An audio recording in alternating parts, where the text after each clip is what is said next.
The girl who was always lost in her thoughts is back for journal entry number 12. Nights like these, where I am just alone, sitting in my dimly lit music room, are when I'm even more lost in my thoughts than I already am. So I'm gonna share some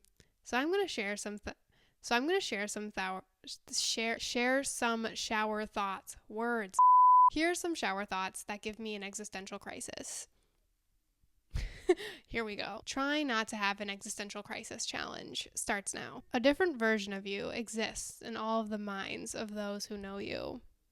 I don't know why, this one just messes with my head. This is kind of a bonus one. I wonder, how many strangers have I made a big enough impact on that their interaction with me still sticks with them to this day?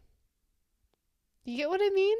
Second, all of you guys living completely separate lives of your own that I don't know and probably will never know anything about. For many of you, this is likely the first and even more likely the last time you will ever see me. Unless, of course, you subscribe to regularly be my paper. Hey, I'm glad you're here, but you probably won't ever see me again. And I'll probably never interact with you. If you never ever see me again, I genuinely wish the best for you. Have a nice life. Okay, I don't know why that sounds dark. Like, genuinely, I wish you well and live your amazing life. Kind of branching off of that, why does it seem like we never run into the same complete stranger twice? Like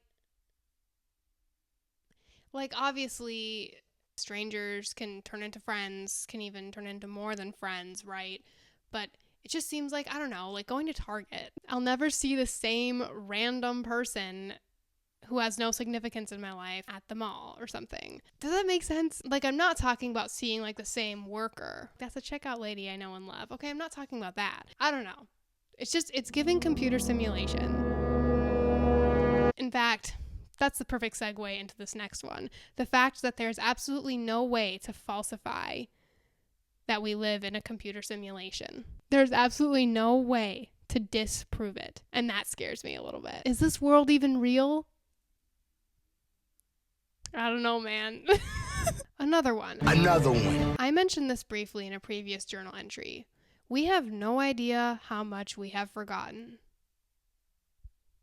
Not much more to say about that one. This is just one that reminds me to not worry too much in life. We are literally floating on a rock in the middle of a black hole. Like, literally. The universe is incomprehensibly large. Our brain cannot even grasp how big the universe supposedly is. And then you think about how actually small the world is compared to that incomprehensibly large universe. Then we think about how small the continents are that we live on in comparison to that. Then you think about how small our states are, our cities are. Like, we are just a tiny microscopic particle in the grand scheme of things. So if we ourselves and our lives are that small, how small are our problems, which are still yet an even smaller fraction of us? Like, it makes my head hurt. And I'm honestly kind of glad it makes my head hurt. Because once again, it makes it easier to not worry quite so much about superficial things. Now, this is a really dark one. Each second that goes by is a second closer to our death that we don't know when, where, or what it will be caused by. That's an unsettling one. You are closer to your death now than you were when you clicked on this journal entry.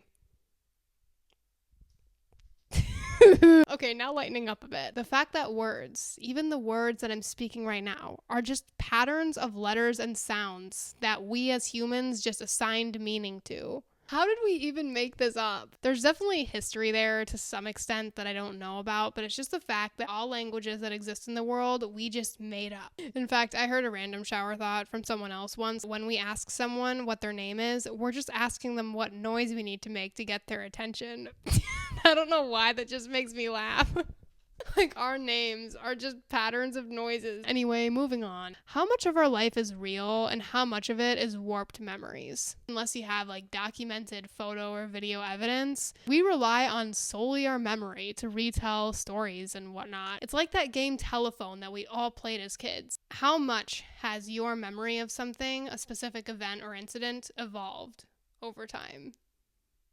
you know? And lastly, what if my entire life that I've lived so far is just one huge dream? And tomorrow I wake up in my 5-year-old's body and I'm like, wow, that was a crazy dream. All right, that's it. Sorry if I gave you an existential crisis. I am now going to be done having mine and go to bed. As always, thanks for being my paper tonight, and I'll see you next time.